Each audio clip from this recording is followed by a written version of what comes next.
Hoy estoy muy feliz porque empezamos una nueva serie. La semana pasada terminamos una serie a la que le titulamos La Iglesia. Si no pudiste ver en vivo y a todo color esta serie, yo te recomiendo que vayas a YouTube para que puedas recibir los mensajes y puedas ponerte al corriente de lo que estuvimos hablando, porque estuvimos hablando de los parámetros de lo que debe ser la iglesia, o sea, de lo que es y lo que debería de ser la iglesia. Y la verdad que fue muy desafiante para cada uno de nosotros. Hoy comenzamos una serie juntos a la que le titulamos Pasión. Así que no sé si hay algo que te apasiona en tu vida, pero justo es algo que también les decía la semana pasada. Lo que más nos debe de apasionar por sobre todas las cosas es Jesucristo, su gloria y lo que Él tiene para cada uno de nosotros. Así que espero que en estas sesiones en las que vamos a estar hablando respecto a pasión, a Dios, evidentemente, hoy pueda Él recapturar tu corazón, Él pueda reenfocarte y realinearte a el deseo que Él tiene para ti. Así que, si ya estamos listos para la palabra de Dios, vamos por favor a Isaías, capítulo 33, perdón, y verso 5. Isaías, capítulo 33 y verso 5 de lectura que vamos a tener hoy. Y dice de la siguiente manera, dice, pero tú, Señor, que habitas en las alturas y que has saturado a Sión con la justicia y el derecho, serás exaltado. En tus tiempos reinarán la sabiduría y la ciencia y mucha, ¿cuánta? Mucha salvación. El temor a ti, Señor, será el tesoro de tu pueblo. Así como estás, cierra tus ojos unos segundos, vamos a hacer una oración. Vamos a pedirle a Dios que nos ayude a concentrarnos. Padre Santo, gracias por este hermoso tiempo. Gracias por mis hermanos, por mi familia, Padre Santo. Que hoy podemos conectar juntos para escuchar tu palabra, para recibir el mensaje de Dios, que es un mensaje transformador para nuestra alma, para nuestro corazón. Hoy te pedimos, Padre Santo, que lo que tú has de hablarnos hoy quede penetrado, Señor, no solamente en nuestro entendimiento, Padre Santo, sino que sea, Señor, sino que vaya más allá y que podamos llevarlo a la práctica, Padre Santo, a la brevedad. Nuestra vida es tierra fértil para tu palabra y lo que has de sembrar hoy en nosotros, Padre, pueda echar fruto a la brevedad. Te damos toda la gloria en el nombre de Jesucristo y juntos decimos amén. El tema de hoy se llama la gloria cambiada. En esta serie vamos a estar hablando acerca de temor a Dios. Y de verdad que sentía un peso muy fuerte de hablar acerca de esto, porque creo que hay un común denominador, no solamente en la iglesia o aquellos que venimos a la iglesia, y el común denominador tiene que ver con de pronto secularizar, si puedo utilizar esta frase o este concepto, como que de pronto como sociedad queremos secularizar a Dios. ¿Qué significa esto o a qué me refiero con ello? Que de pronto como seres humanos caemos en el grave error de convertir a Dios en algo que a nosotros se nos acomode bastante bien. Entonces, aquellas cosas que tienen que ver con el evangelio, con la palabra, con algunas cosas que desafían nuestra carnalidad, nuestra manera de actuar, de pronto como estas las intercambiamos por aquellas que nos gustan y empezamos a concebir a Dios como un Dios bueno, que evidentemente Él es bueno, como un padre, que evidentemente Él es un padre, pero no solamente tiene estas cualidades. Dios también es un Dios de justicia, es un Dios que cuando le desobedecemos también se enoja, ¿verdad? Cuando no cumplimos con su voluntad, también esta no cumplir con su voluntad también tiene consecuencias, pero a veces estas cualidades de Dios como que no encajan a nuestro estilo de vida y entonces empezamos a cambiar un poco estas cualidades, ¿verdad? Radicales de Dios por aquellas que sí nos gustan. Y entonces por eso yo traté de acomodar esta palabra de secularizar a Dios, porque creo que no solamente como iglesia, sino otra vez, como sociedad lo estamos haciendo. Si tú hablas con alguien de Dios, ¿verdad? Él lo único que quiere escuchar, o ella lo único que quiere escuchar es que Dios es bueno, que es buen padre, que Él es misericordioso, pero no nos gusta escuchar, o a la gente no le gusta escuchar a un Dios que es un Dios de orden, un Dios que es justo y un Dios que eventualmente hará valer toda su justicia. Eso de alguna manera como que nos hace pensar que, oye, ¿estaremos hablando del mismo Dios o me estarás predicando de otro tipo de Dios? Porque el único Dios que yo conozco es un Dios que es absolutamente bueno. Ojo, Dios es muy bueno, Dios es muy misericordioso, pero no es la única, no es el único atributo ni la única parte de la naturaleza de Dios. Me gusta muchísimo esta frase de John Webber que dice: no podemos amar a Dios mientras no le temamos. No podremos temerle apropiadamente hasta que lo amemos. Así como ninguno de nosotros estaría en un lugar en el que nos sentimos incómodos, despreciados o que sentimos que no nos están dando nuestro lugar de la manera correcta porque nos tratan con desprecio o porque no nos toman en cuenta. Ojo acá, el Señor, aunque Él está en todos los lugares, porque dice la Biblia que su gloria llena la tierra. Ojo acá, el Señor, donde quiera que tú vayas, aún en el lugar más inhóspito, el lugar donde esté lleno de cosas que no son santas, bueno, el Señor rodea ese lugar también. Pero aunque el Señor esté en todo lugar, el Señor no se manifiesta en donde Él no es invocado. ¿Alguien me sigue hasta aquí, familia?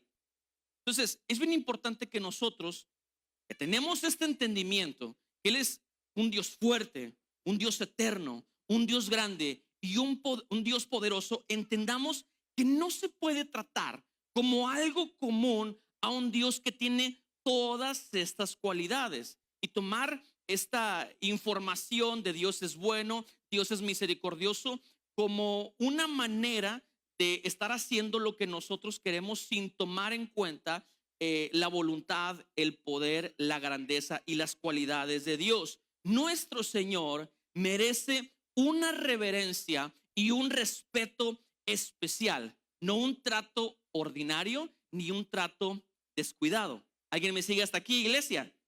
Aunque Dios es nuestro amigo y por misericordia, Él se baja en nuestro nivel y escucha nuestras oraciones y Él entiende lo que tratamos de decirle y a través del Espíritu Santo podemos tener una conversación súper cercana con Dios. Eso no le quita sus cualidades de todopoderoso, de omnipresente y de omnisciente. Ahora, ¿cómo debería de ser nuestra reverencia a Dios? Porque cuando pensamos en reverencia y cuando pensamos en temor de Dios, primero quiero aclarar esta parte. Cuando hablo de temor a Dios o temerle a Dios, no hablo acerca de miedo, no estoy hablando acerca de emociones, sino de una actitud de la vida.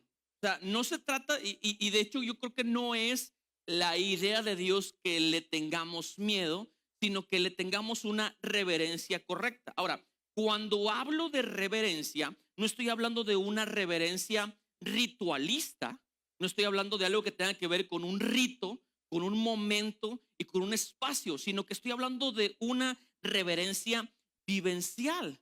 No tenemos a Dios por lo que hacemos, más bien, no reverenciamos a Dios por lo que hacemos, sino con lo que somos, porque Él conoce nuestros corazones y Él escudriña hasta lo más profundo de nuestros pensamientos.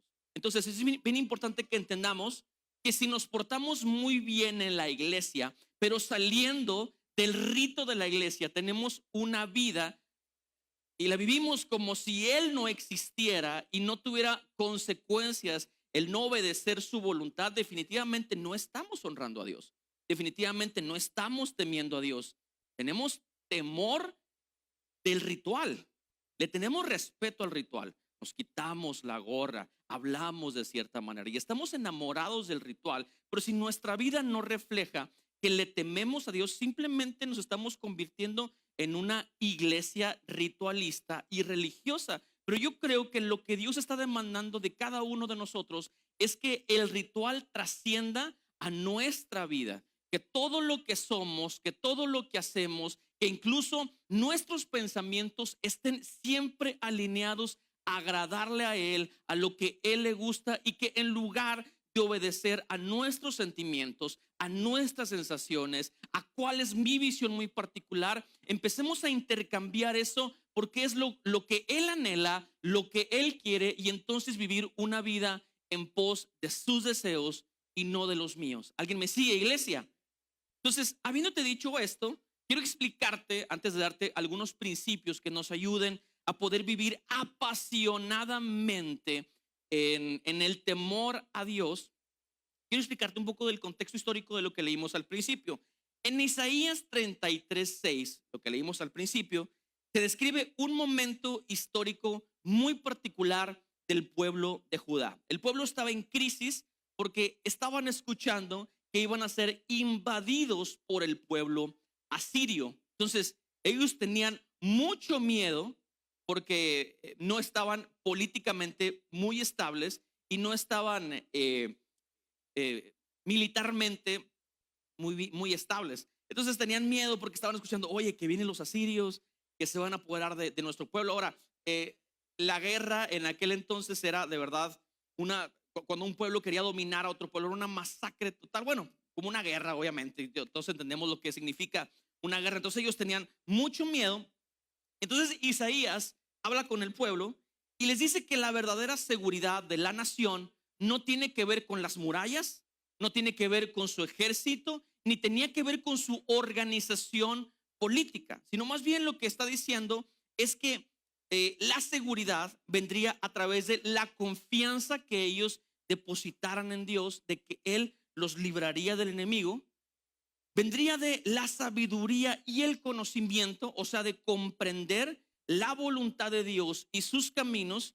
Pero lo que más me gusta es la manera en la que termina, porque dice que la seguridad vendría de temer al Señor. O sea, que el resultado de vivir una vida de reverencia y obediencia a Dios traería una salvación. Y el resultado al final fue que los asirios no los atacaron porque el consejo de Isaías fue tan convincente que el pueblo de Judá empezó literalmente a vivir en reverencia y el temor. Entonces tenemos que, familia, entender que aunque Él sea cercano y nos ame profundamente, nuestra actitud hacia nuestro Dios determina la forma en la que Él se revela hacia nosotros. ¿Alguien me sigue, familia? Entonces, es lo mismo. O sea, tú no vas a estar en una reunión en la que se te maltrate, ¿cierto? Tú vas a estar en una reunión donde se te reconozca, donde tomen en cuenta tus ideas. Tú vas a ser parte de un equipo en el que tú te sientas cómodo. Tú vas a estar en un lugar en el que te sepas considerado en todos los aspectos. Y entonces de pronto como que nuestra actitud con Dios es una actitud como de jefes, ¿no? O sea, no te considero, no quiero que me digas cuál es tu voluntad para mi vida, pero sí quiero que cumplas todos mis sueños, todo lo que yo quiero, todos mis anhelos. Entonces la manera en la que Él se revela hacia nosotros es proporcional a la forma en la que nosotros actuamos hacia nuestro Dios todopoderoso, soberano, eterno, increíble, Dios fuerte, grande, eterno. ¿Alguien me sigue, iglesia? Entonces, hoy quiero darte una serie de principios, 3 principios muy sencillos y espero que sean prácticos para que te los puedas llevar de tarea, que espero abran un poquito tu entendimiento de cómo deberíamos, ¿verdad? Y el entendimiento de todos, cómo deberíamos relacionarnos con nuestro Dios. El primero es, descubre su gloria. Aprende a descubrir su gloria. ¿Cuántos saben que tenemos un Dios grande, fuerte y majestuoso? Ahora, ¿en qué vemos la gloria de Dios manifestada? O sea, de entrada, en el simple hecho de que cuando tú te levantas, entra aire por tus pulmones. ¿Alguien puede siquiera imaginar lo glorioso y milagroso que es eso? O sea, el simple hecho de que tú abras tus ojos revela que hay gloria de Dios en ti y que, como te lo he dicho en sesiones pasadas, que hay una ingeniería santa detrás de todo lo que tú eres, porque Dios te hizo tan sorprendente, tan increíble. Pero a veces pasamos de largo estos pequeños milagros que nos rodean. Salimos de nuestra casa y vemos las increíbles montañas, vemos a la gente que nos rodea y cómo Dios opera en diferentes formas. Ahora, entiendo, el mundo está lleno de maldad y hay cosas que no concuerdan con su gloria, pero el simple ejercicio de alzar nuestros ojos y ver de un lugar al otro nos hace ver que la gloria de Dios es real. Ahora, ¿qué es importante rescatar de este principio? Es importante que juntos entendamos que la gloria de Dios está ahí para que juntos podamos percibir esta gloria y seamos asombrados por esta gloria. Lo que me gusta mucho porque hay un versículo en la Biblia que está en Salmos capítulo 89 y verso 6 que nos habla de esto. Mira lo que dice el salmista. Dice, ¿quién, Señor, se iguala a ti en los cielos? ¿Quién, Señor, se compara entre los dioses? Dios temible en el concilio de los santos, Dios grande y terrible sobre cuantos lo rodean. Mira, yo creo que una manera en la que juntos podemos honrar, reverenciar a Dios correctamente es tener o vivir en la cultura del asombro constante y de la contemplación de lo que Él es. ¿Sabes qué? Creo que una de las cosas que utiliza Satanás para distraernos es la prisa. Pone en tu vida un montón de prisa para que pierdas de vista lo que Él pone delante de ti.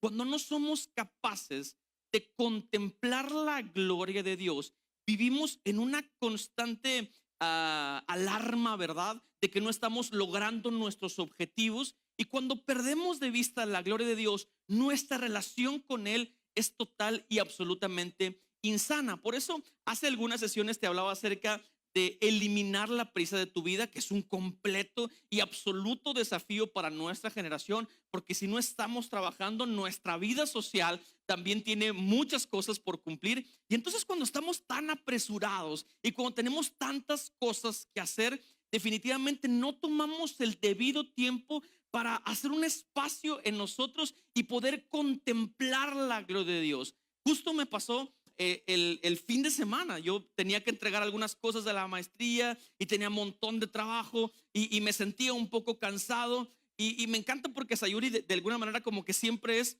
la voz de Dios, como una voz de Dios medio así de regaño un poco.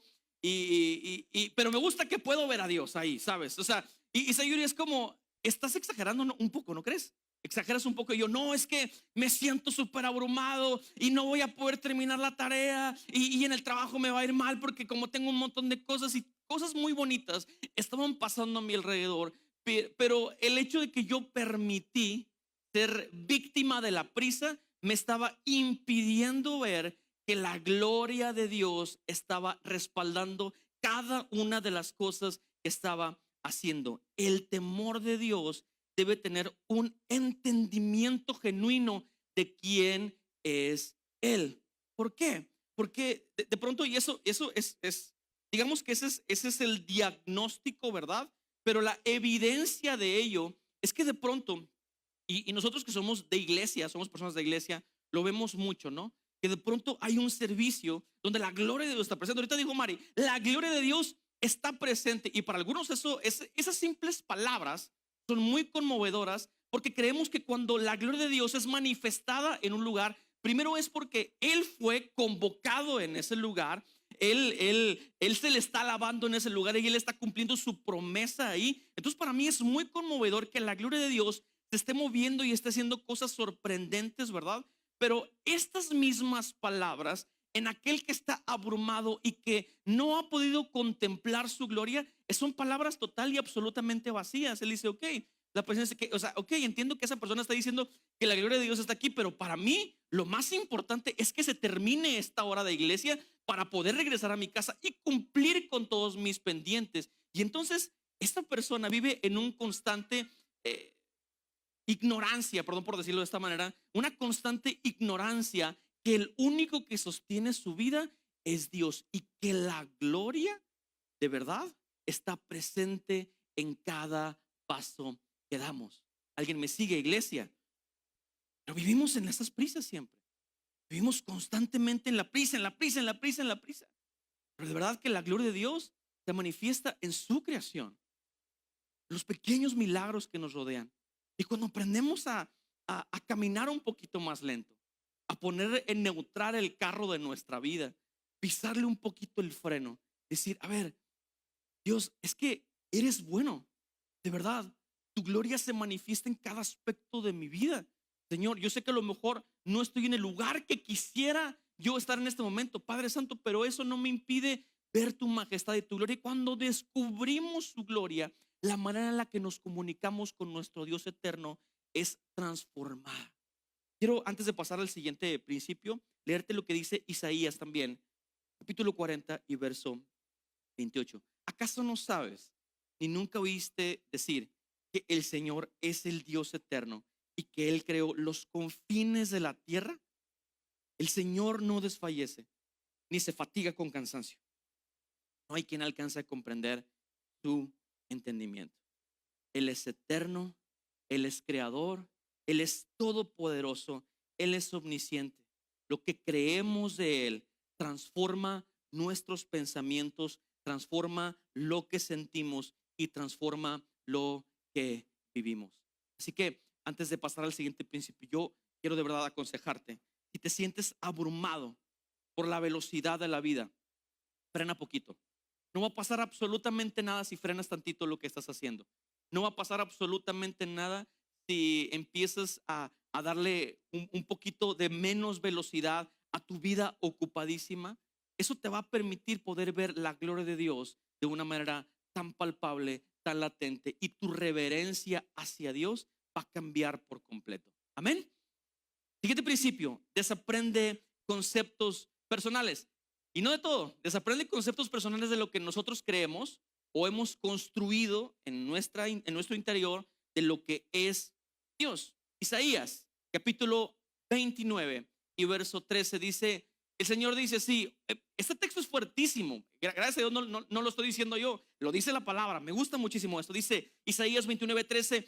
El Señor dice, a decir verdad, este pueblo se acerca a mí con la boca y me honra con los labios, pero su corazón está lejos de mí. El temor que de mí tiene no es más que un mandamiento humano que le ha sido enseñado. Qué fuerte.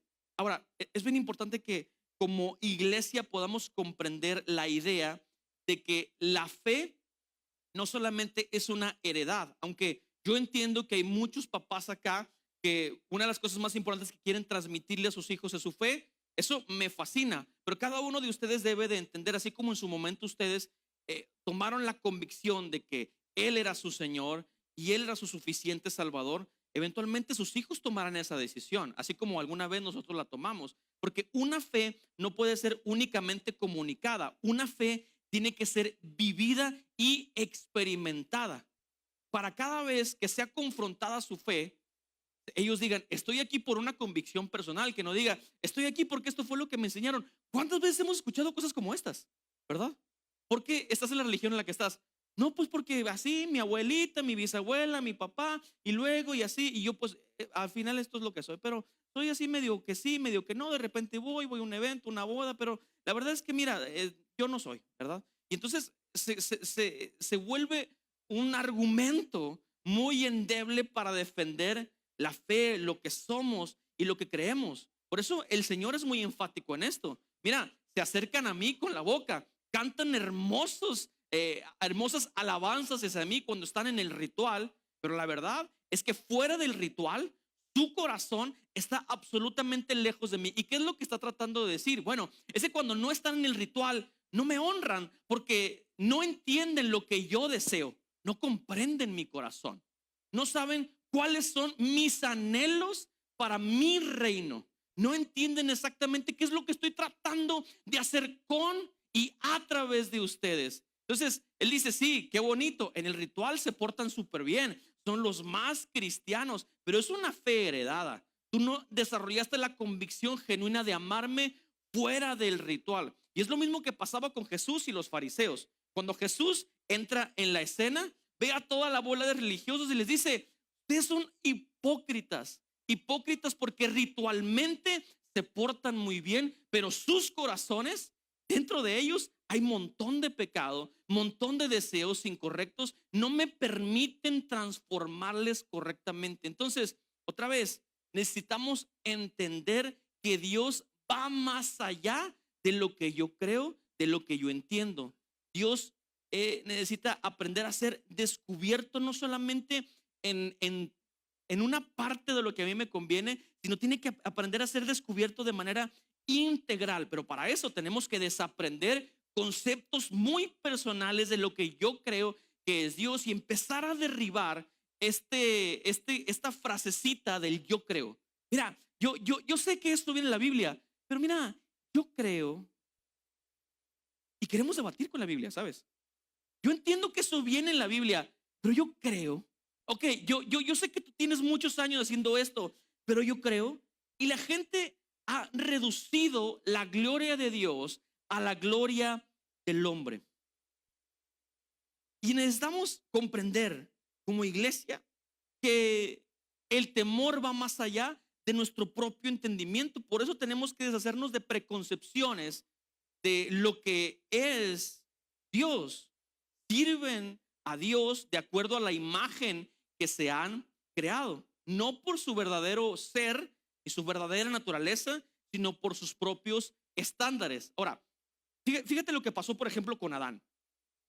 ¿Cuál fue el grave pecado de Adán? El pecado de Adán fue que él fue convencido de que si comía del árbol del bien y del mal, iba a ser igual a Dios. En su mente terrenal, él creyó que su naturaleza humana, por más perfecta y hermosa que fuera, porque fue creado con una ingeniería santa, pero él pensó que podía ser igual a Dios. Qué locura, ¿verdad? O sea, es una locura medir a Dios con nuestros estándares humanos.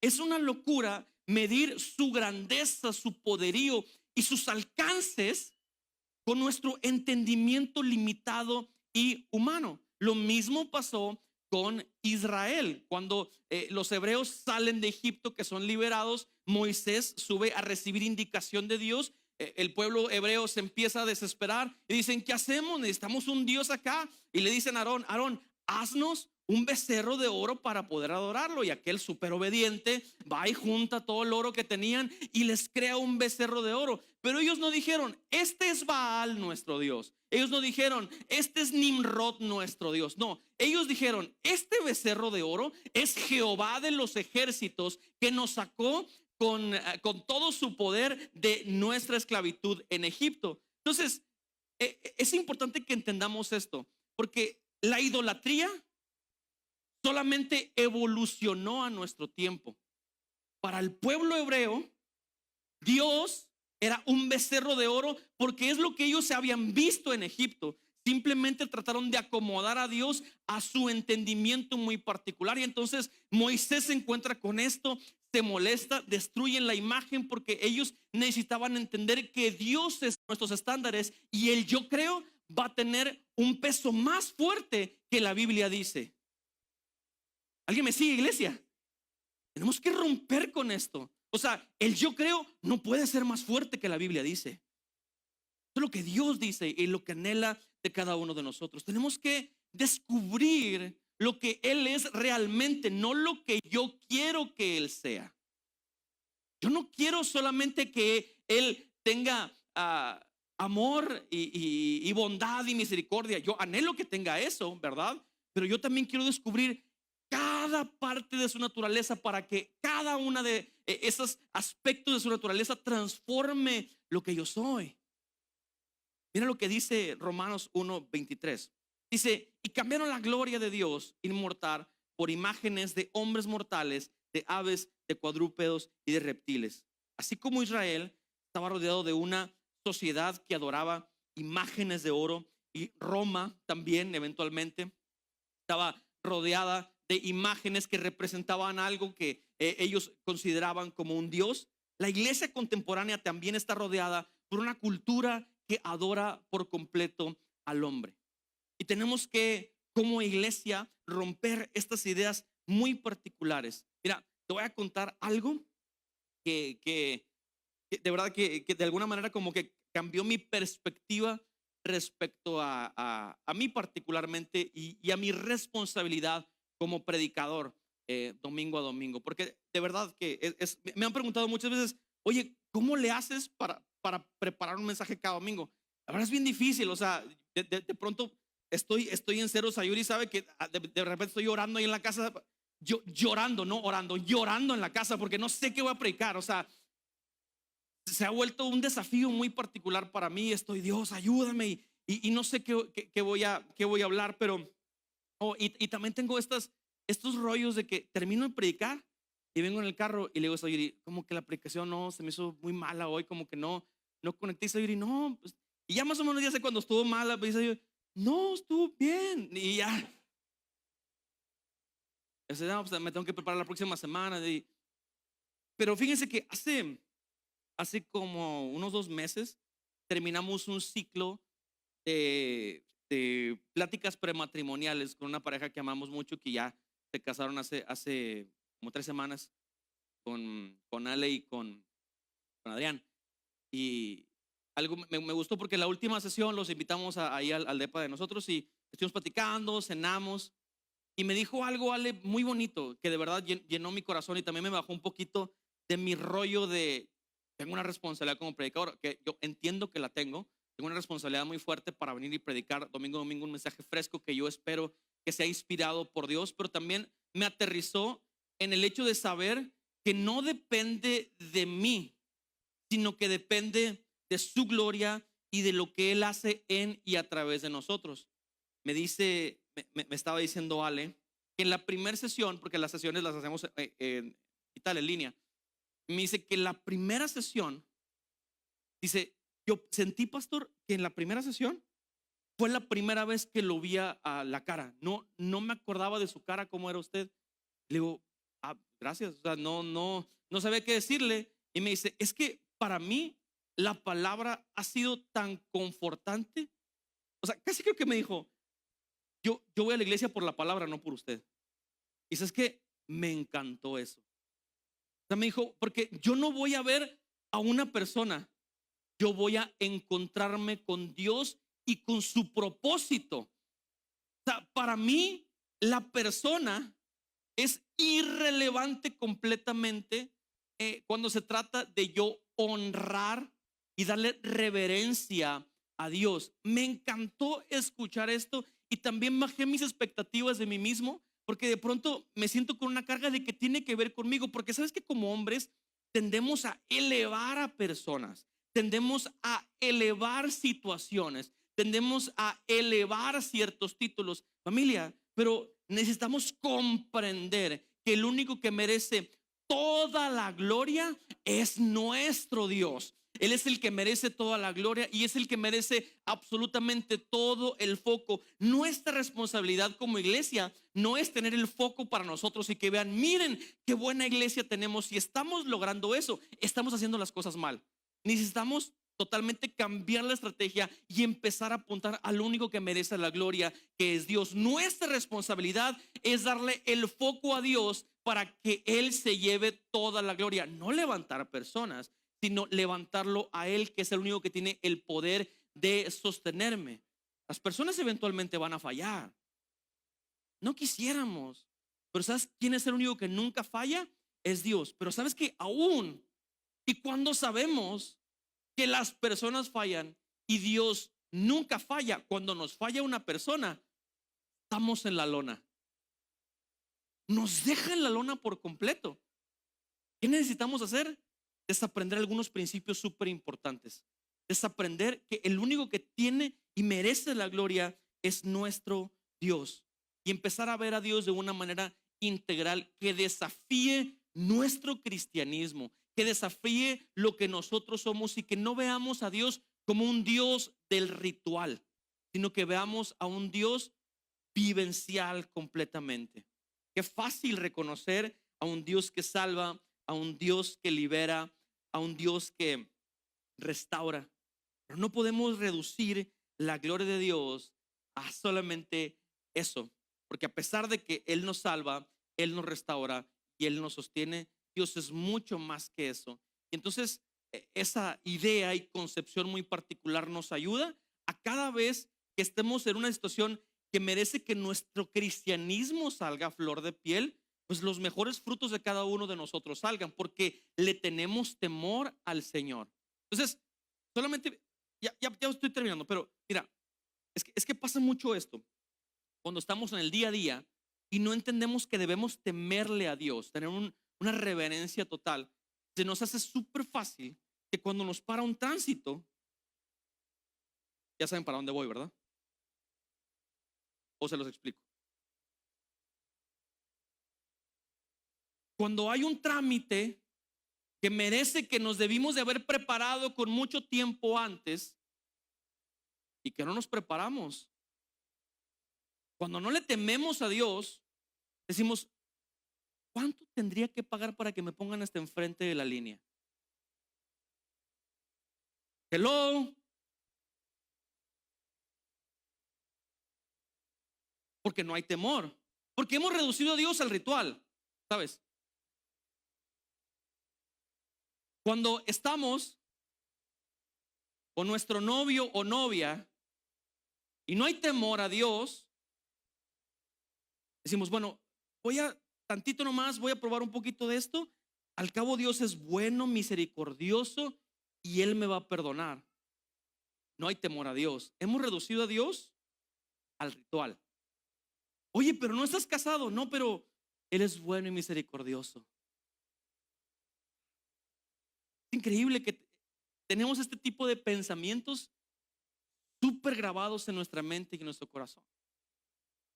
Dios es un Dios de justicia. Es un Dios fuerte y es un Dios poderoso. No podemos andar por la vida haciendo becerros de oro de acuerdo a lo que nosotros pensamos que Dios es. Tenemos que construir esa idea y empezar a ver a Dios en un 360 completo. Tenemos que verlo también como un Dios justo, como un Dios fuerte, un Dios del cual si lo desobedecemos tenemos consecuencias. Y no es que Él deje de ser misericordioso, es que Dios es mucho más que eso.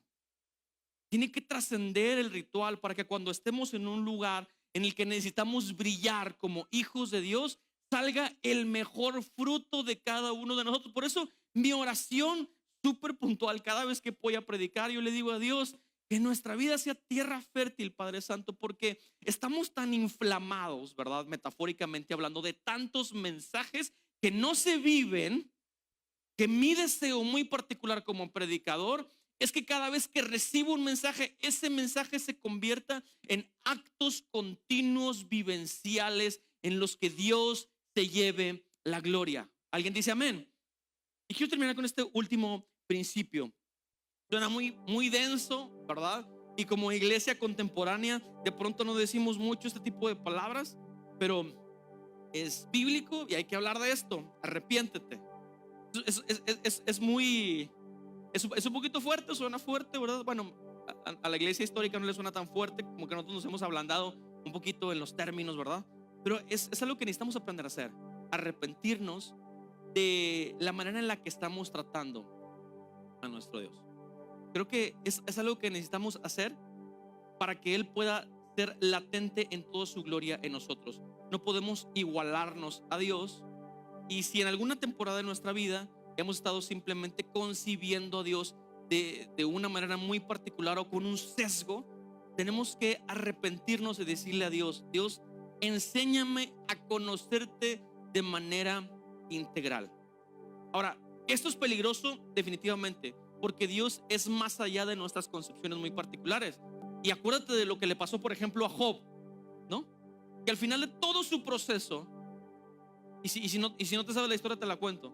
Job era un hombre justo, un hombre bueno, un hombre que cumplía con sus ofrendas, pero eventualmente Dios le quitó todo porque quería revelarse a Job.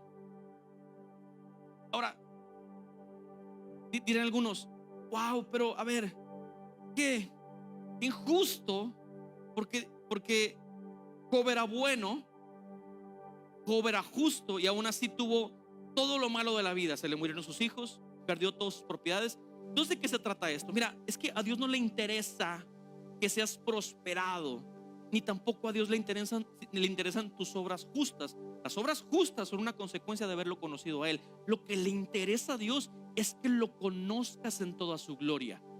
¿Alguien me sigue, familia?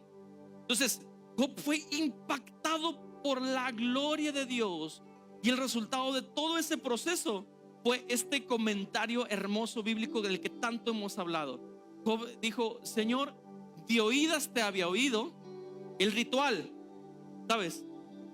El ritual, de oídas te había oído, mas ahora, después del proceso, mis ojos te ven. Ahora, el trato, ya la Biblia no comenta más de eso, pero estoy seguro que el trato de Job hacia Dios dejó de ser un trato ritualista o una conexión ritualista y empezó a convertirse en una conexión genuina y cercana. Porque cuando tenemos la perspectiva completa, no sé si te ha pasado a ti, o sea, a veces ves a personas y dices: este brother, o sea, ¿qué puede saber? ¿Qué? Pero te sientes a tener una conversación con él o con ella y empieza a hablarte y de todo lo que sabe y empieza a ser impactado por quién es, por lo que sabe, por lo que ha vivido, por lo que ha experimentado. Y eres impactado por él. O sea, a ver, tu trato ya no puede ser igual. ¿Estamos de acuerdo? Y es involuntario. Pero cuando sabes con quién hablaste, ya el trato que tuviste con él puede ser completa y absolutamente distinto. Lo que cambia o lo que determina ese trato es conocerlo. Y por eso hoy titulé el tema La gloria cambiada, porque a veces hemos cambiado la gloria de Dios por nuestra gloria muy particular. Hemos sido muy limitados en cómo le vamos a dar la gloria de Dios, según nuestros pensamientos, según nuestra idea, según nuestra concepción muy particular. A ver, necesitamos desaprender todo esto, arrepentirnos de nuestros pecados. Si hemos tratado a Dios con una actitud irreverente, minimizándolo solamente a un Dios misericordioso, no podemos bajar al Creador al nivel de la creación. No podemos. Cuando nos arrepentimos, entendemos las implicaciones de todo ello, las implicaciones de ver a Dios realmente cara a cara y decirle: Señor, no te conocía, sabía que eras el Dios de mis padres, sabía que eres el Dios de mis abuelos, pero ahora mis ojos te ven. Mira, te restaura tu capacidad de poder ser asombrado de las cosas que te rodean. Aquello que habías perdido, de pronto lo recuperas. Adoramos de una manera genuina y menos rutinaria. Levanta las manos, agacha la cabeza, cierra los ojos, llora, canta, haz esto. O sea, estas cosas se empiezan a transformar por un deseo genuino, no solamente de hacerlo en la iglesia de 12 a 1 de la tarde, sino que empieza a ser un hábito continuo de poder conectarte con Dios en el lugar en el que menos lo esperas, porque tu corazón lo anhela por completo. Somos sensibles al pecado, porque cuando no tenemos temor a Dios, cuando estamos desapasionados por Dios, empezamos a pensar: ¿qué tanto puedo hacer para que no se considere pecado? Pero cuando vemos a Dios, vemos su justicia y vemos un panorama mucho más amplio de lo que Él es para nosotros, empezamos a decir: ¿cuántos cercos tengo que poner a mi alrededor para evitar fallarle siquiera a Dios con un pensamiento? Se reordenan nuestras prioridades y estamos más comprometidos con obedecerle. Arrepentirnos de nuestro trato incorrecto a nuestro Señor es colocarlo en el lugar de alta supremacía en nuestra vida. Salmos, con eso termino. Salmo 34, verso 9: temed a Jehová, vosotros sus santos, pues nada falta a los que le temen. No estoy diciendo que le tengas miedo a Dios, estoy hablando de una reverencia constante. Esto no lo voy a hacer porque a Dios no le agrada. Oye, te dicen los compañeros: ¿y por qué no haces eso? ¿Y por qué no vas para allá? ¿Y por qué no hablas así? ¿Por qué tu forma de hablar es distinta? ¿Por qué no conectas con nosotros de esta manera? Los quiero mucho, pero esto no le agrada a Dios. Sorry. Oye, pero te hubieras librado bien fácil de la multa, le hubieras dado 500 pesos, ahí los traías. Sí pude haberlo hecho sin problema, pero ¿sabes qué? Eso no le agrada a Dios. Y como tengo temor de Dios, voy a cuidar mi relación con Él. ¿Por qué no hiciste aquello? Ahí estaban solos. ¿Por qué no diste el siguiente paso? Mira, o sea, se gustan y se quieren, ¿y por qué no dieron ese paso? Pudimos haberlo hecho, ¿sabes? Estábamos solos y todo estaba adecuado para poderlo hacer. Pero ¿sabes una cosa? Tengo temor de Dios y no lo voy a hacer. Iglesia, tenemos que restaurar el temor a Dios. Tenemos que restaurarlo, pero para ello tenemos que arrepentirnos genuinamente. Decirle: Señor, si te hemos tratado como cualquier cosa y hemos reducido tu esencia a únicamente misericordia, perdóname, Padre Santo, porque no es lo que tú mereces, Dios. Tú mereces, Dios, una iglesia santa por completo. Perdóname por cambiar tu gloria, Dios, a una gloria humana. Así como estás, ponte de pie unos segundos, por favor.